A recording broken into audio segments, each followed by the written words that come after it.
एकही आरोपी सुटता कामा नये। मुख्यमंत्री देवेंद्र फडणवीसांचा बीड पोलीस अधीक्षक आणि सीआयडी अधिकाऱ्यांना फोन। आजवरच्या तपासाचा घेतला आढावा।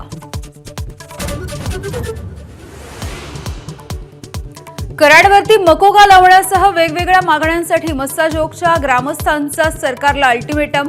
मागण्या पूर्ण न झाल्यास सकाळी 10 वाजता सामूहिक आत्मदहनाचा इशारा।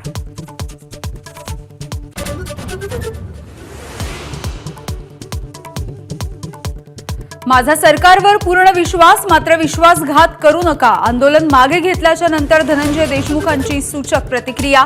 तर तपासाची माहिती देण्याची वैभवी देशमुखांची मागणी।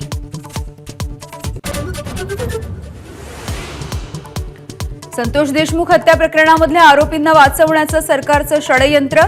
मनोज जरांगेंचा आरोप। आरोपी सुटला तर धनंजय मुंडेंची टोळी संपवू, जरांगेंचा इशारा।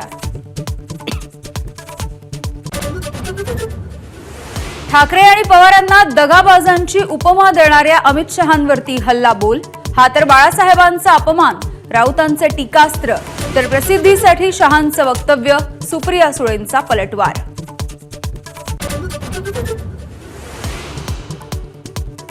सोयाबीन खरेदीला किमान 15 दिवस मुदतवाढ द्या। मुख्यमंत्री फडणवीसांची केंद्रीय कृषी मंत्र्यांकडे मागणी। शिवराज सिंह चौहान यांच्याकडे मागणी।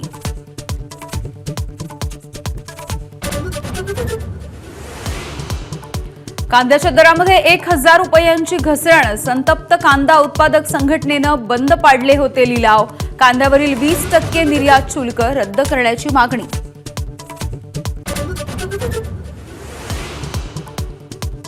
सिडकोच्या घरांच्या किमती कमी होणार। सिडकोचे अध्यक्ष आणि मंत्री संजय शिरसाट यांचे एबीपी माझाशी बोलताना संकेत। एका कुटुंबामध्ये दोघांना घर घेण्याविरोधातली अटही शिथिल होण्याची शक्यता।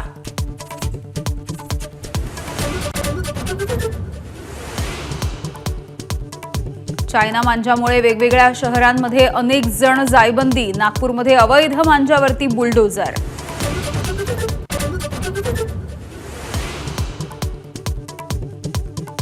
पंतप्रधान नरेंद्र मोदी यांच्या हस्ते सोनमर्ग बोगद्याचं उद्घाटन। नॅशनल कॉन्फरन्सच्या ओमर अब्दुल्लांकडून मोदींवरती कौतुकाचा वर्षाव।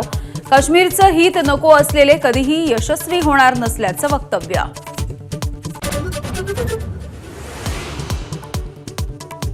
महाकुंभ मेळाव्यातल्या पहिल्या मुहूर्तावरती 1 कोटी भाविकांचं पवित्र स्नान। जिल्हा प्रशासनाची माहिती, उद्या साधू महंतांचं पहिलं शाही स्नान।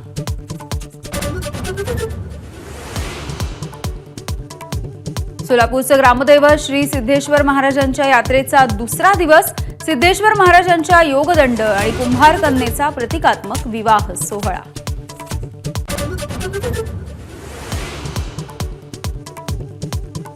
शाकंभरी पौर्णिमेच्या निमित्ताने रुक्मिणी मातेला दही दुधाचा अभिषेक। अकलूजचे ग्रामदैवत असलेल्या अकलाई देवीला सुद्धा 64 भाज्यांची सजावट। तर येवल्यासह हैदराबादमध्ये पतंग महोत्सवाचं आयोजन।